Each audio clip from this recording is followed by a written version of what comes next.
Le cerveau et la moelle épinière constituent ce que l'on appelle le système nerveux central. En tant que centre de coordination supérieure, celui-ci contrôle l'ensemble des fonctions de l'organisme. Outre les fonctions végétatives de régulation de la circulation, de la respiration et du métabolisme, le système nerveux central commande les mouvements musculaires. Les liaisons neuronales entre les différents muscles et organes et la moelle épinière constituent ce que l'on appelle le système nerveux périphérique.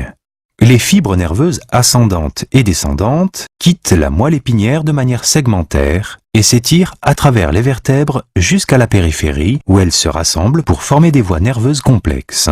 Afin d'éviter toute détérioration, le corps doit répondre rapidement et souvent selon des modèles uniformes aux stimulations sensitives provenant de l'environnement. Ce type de réaction est appelé réflexe. Les impulsions douloureuses, stimulées par exemple par les récepteurs thermiques, sont ainsi transmises l'une après l'autre en quelques fragments de secondes le long des fibres nerveuses jusqu'à la moelle épinière.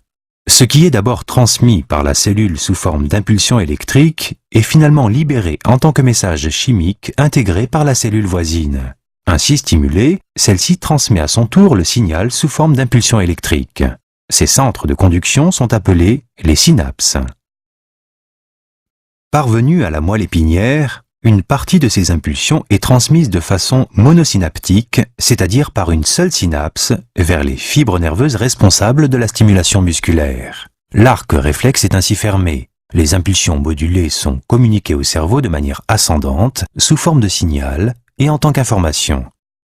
Inversement, en quelques fragments de secondes, les impulsions descendantes parviennent à l'organe cible, c'est-à-dire le muscle.